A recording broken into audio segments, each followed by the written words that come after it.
Chers élèves, avant de commencer à écouter ces audios, je vous invite à lire le texte plusieurs fois, ensuite l'écouter. Et juste après, vous aurez à suivre une vidéo dans laquelle j'ai un peu parlé de la conjugaison en général. Et à la suite, à la fin de cette vidéo, je vous enverrai un ensemble d'exercices que vous devez effectuer et qui est en rapport avec cette vidéo, avec le contenu, c'est-à-dire la leçon de la conjugaison. Je vous souhaite bon courage et bon confinement. Bonjour. Aujourd'hui, nous aurons à étudier un texte de lecture intitulé La lettre dans le roman. Nous avons déjà vu un premier écrit par Montesquieu qui avait pour titre Le roman par lettres, dans le cadre d'une œuvre que Montesquieu a écrite intitulée Lettres persanes.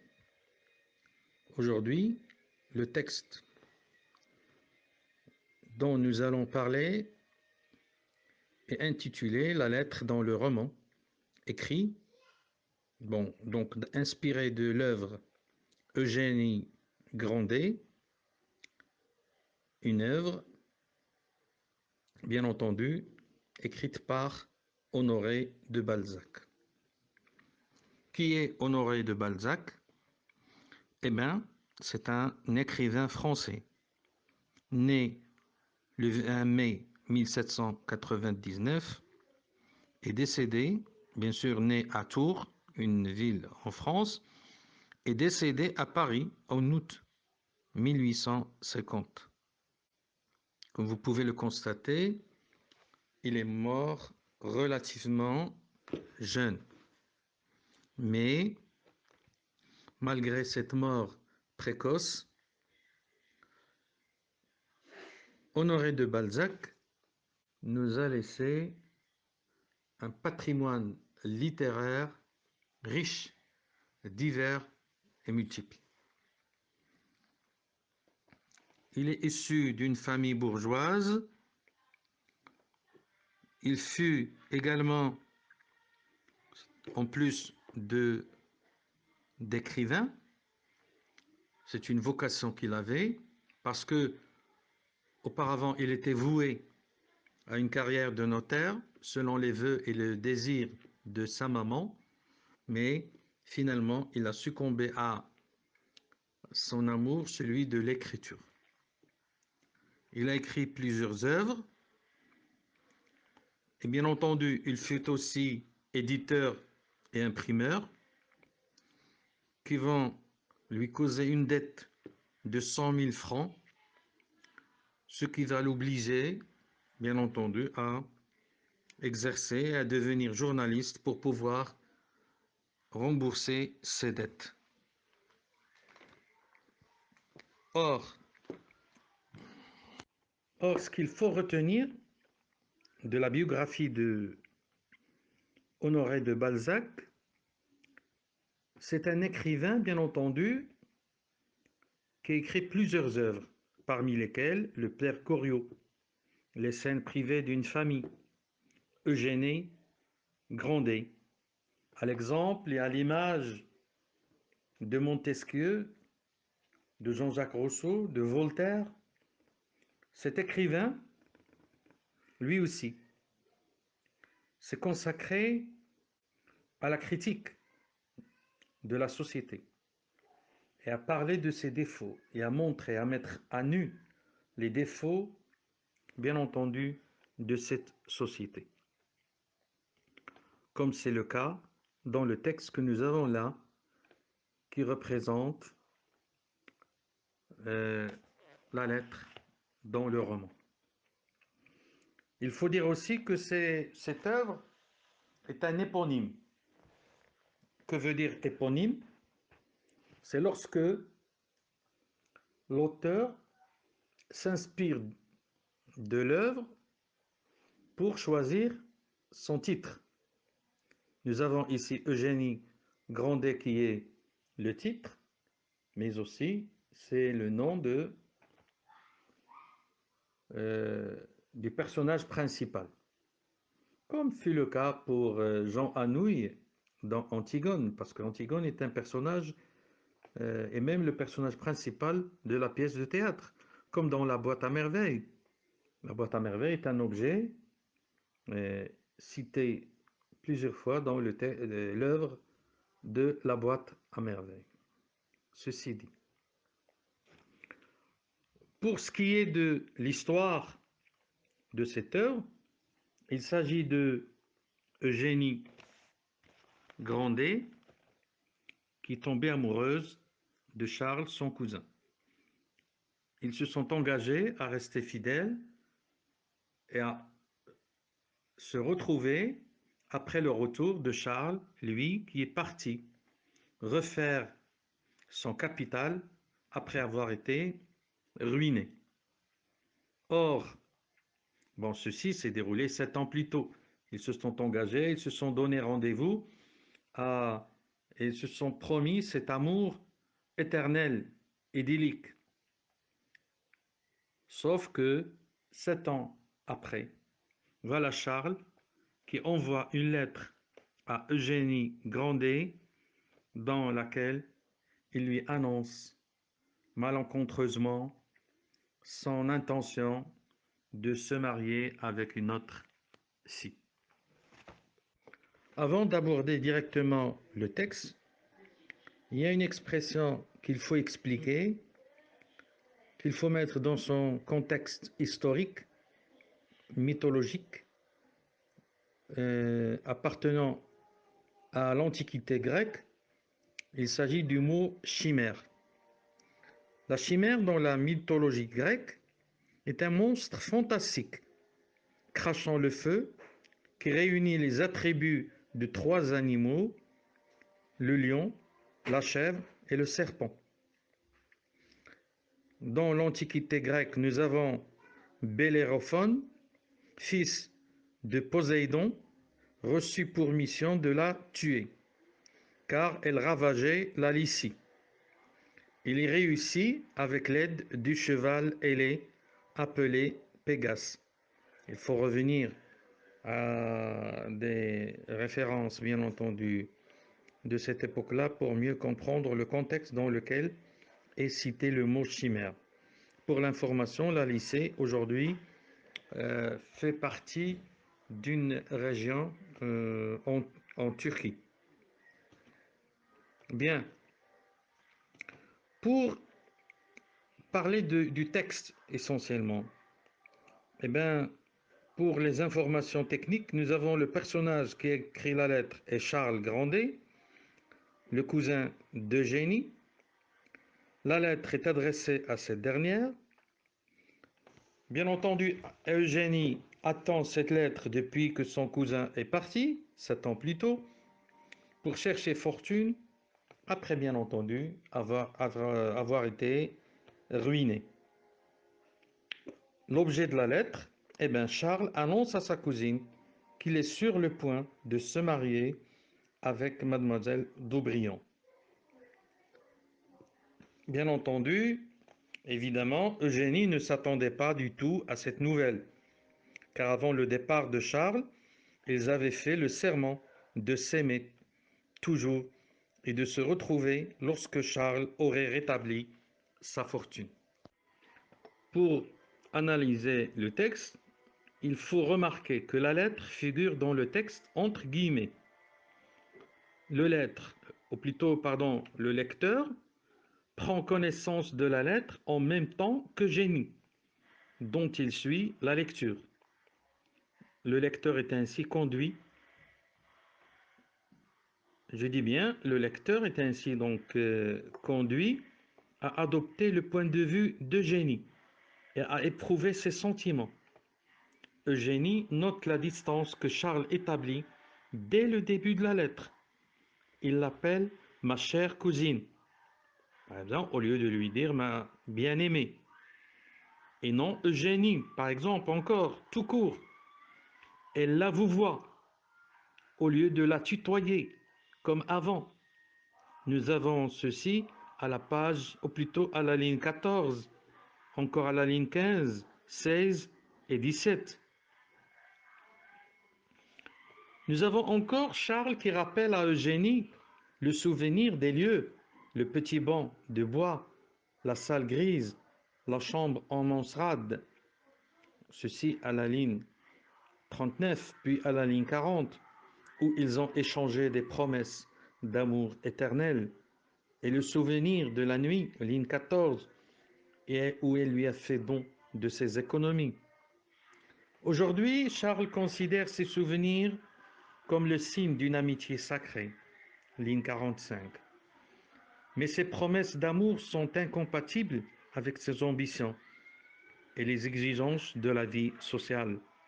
L'amour dans le mariage est une chimère, c'est-à-dire une utopie. Ça peut se faire dans les rêves, mais pratiquement jamais, pour lui, selon lui, dans la réalité.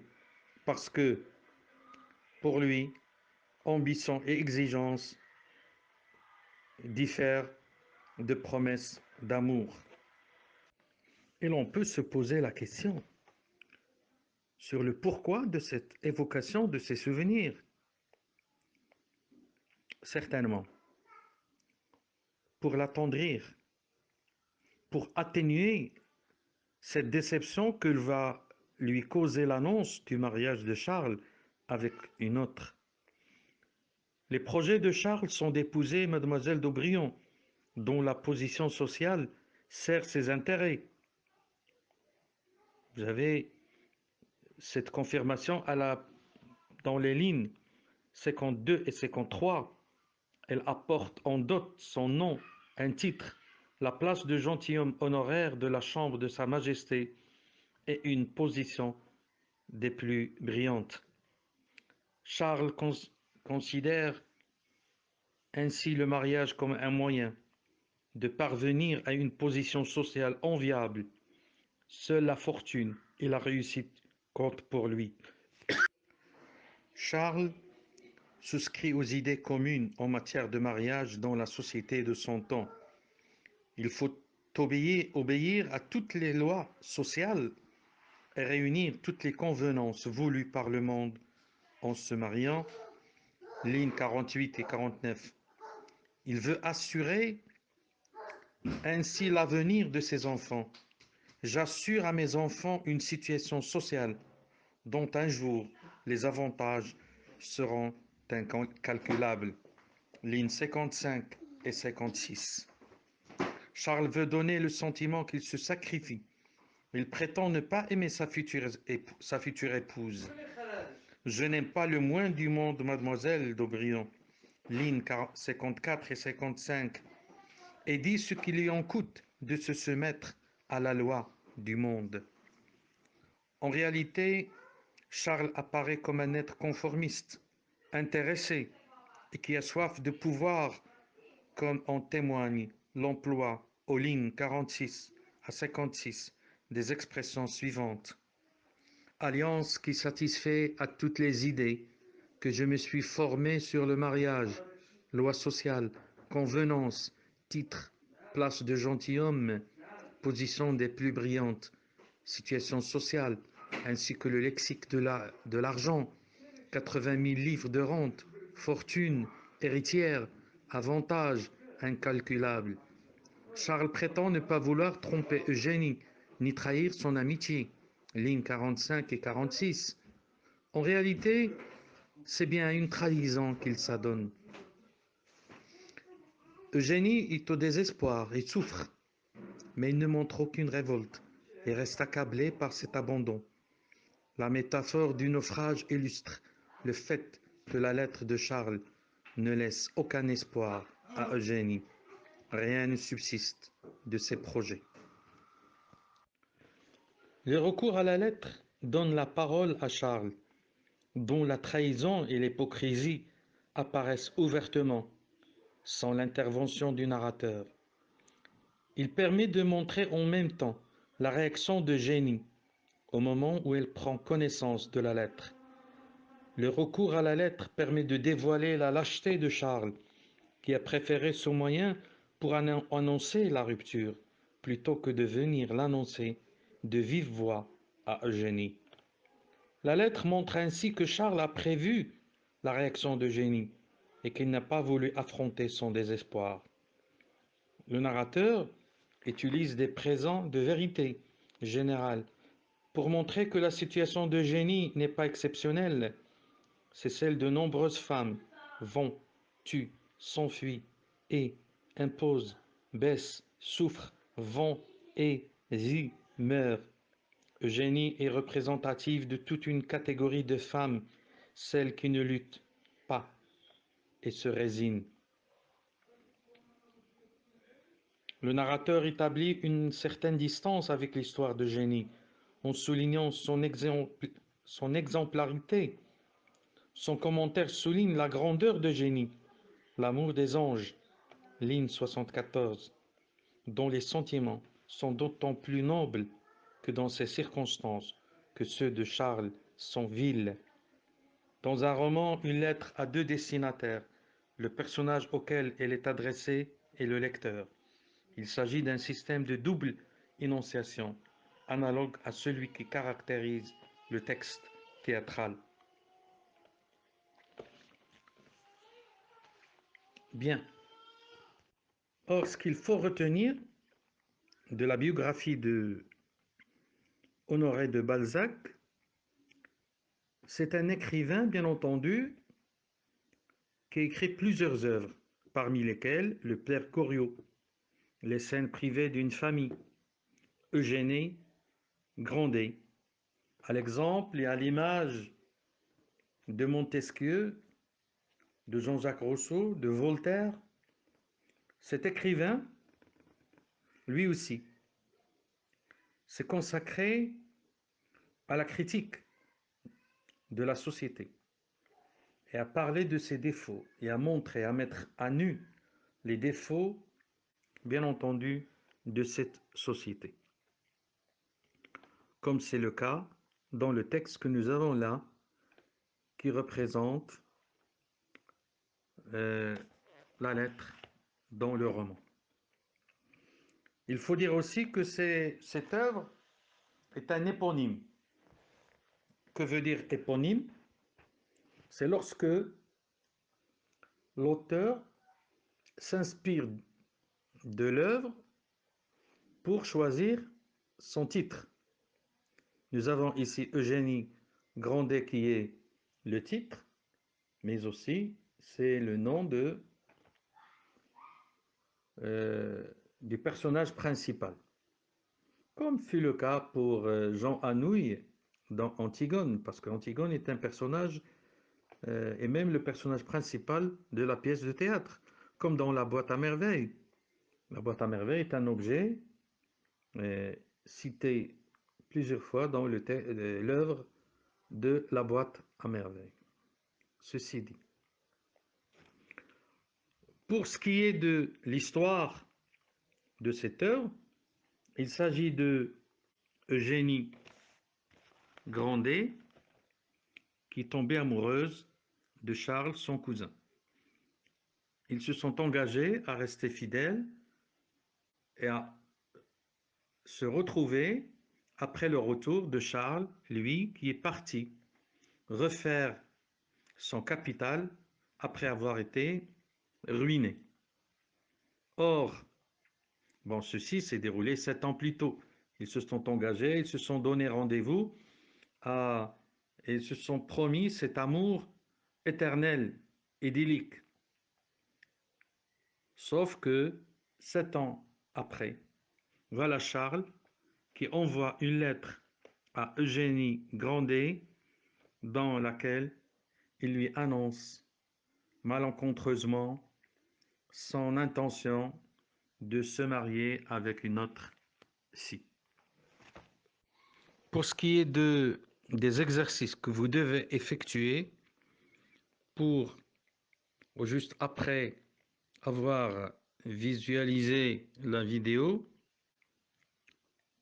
ces exercices figurent à la page 172 et 173. L'exercice 3, 4, 5, 6, 7, 8 et 9. Je répète.